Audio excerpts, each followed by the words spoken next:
Hey, let's quickly chat about the Gray Archway.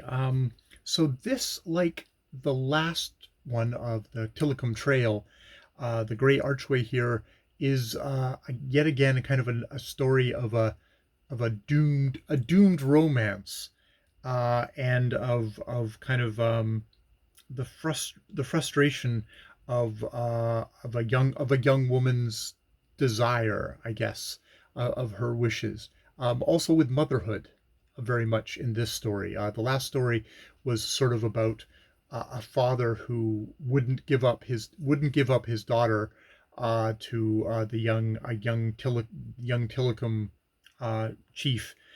This one is about a beautiful Haida maiden, who has to choose is been told to choose between a young, beautiful, kind of noble but poor brave, Uluk, and between that and a super powerful, rich, magical kind of old man who really is lusting after her, and you can get that kind of that creepy sense of like, oh, this is, there's sort of that lust, whereas it's, when it's a young guy doing it, it's just pure love, not lust.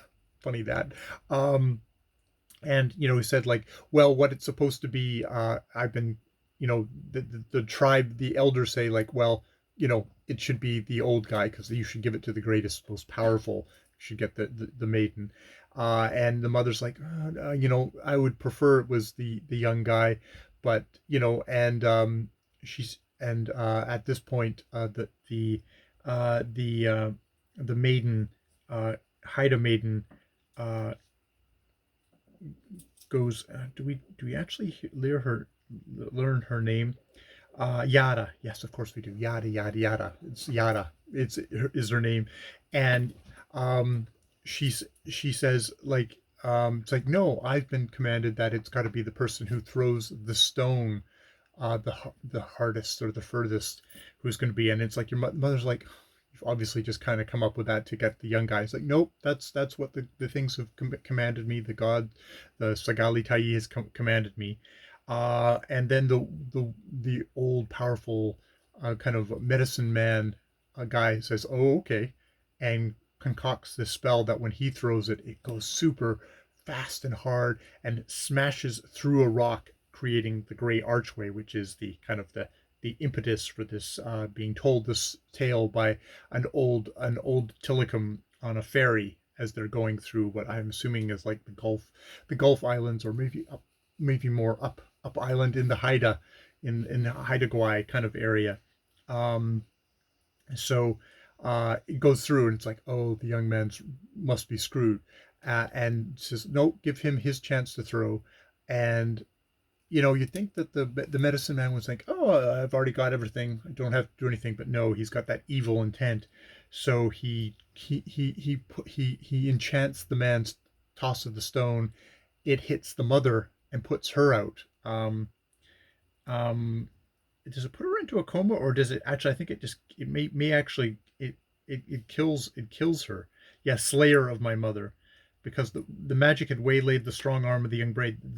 The stone poised an instant above the forehead of Yada's mother, then dropped with a weight of many mountains, and the last long sleep fell upon her. So not only did he enchanted his own stone, he actually got his rival to kill the mother of Yada, but that completely backfires, and he gets condemned for it, and all the people condemn him for it. Yada does this kind of thing about this with this, chant, which has this kind of repeating phrase with its great gray archway. My feet shall no longer walk upon this island with its great gray archway, and it just goes through all these things, ending with, my feet must follow hers, dead mother, beyond this island with its great gray archway. And at which point, yes, she goes to the edge of the cliff and hovers there and says, are you going to join me, Ulka? you know you're innocent of this. I must go to her, even if I cannot keep me here. Will you stay, or will you come with me? And Ulka joins her, and then they spring off the thing and plunged into the sea. um, and they have this long thing of silence, going through the things, and the teller of the tales looking at Paul Johnson saying like, I'll tell it to you because I think you'll understand. And finally, she sees a couple of this duo of fish jumping and playing in the water. She's like, ah, that's them, isn't it? That's that's them. And it's like, and he smiles and says, yes, that's them. You do understand. They're Yada and her mate seeking for the soul of the Haida woman, her mother. Um, so I guess I tell these things in my own voice afterwards because I'm trying to understand them, or I'm trying to kind of feel the resonance going through.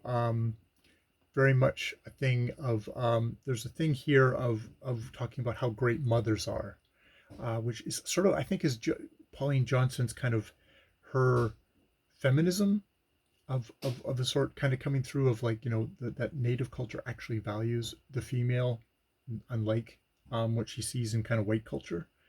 So yeah, yeah,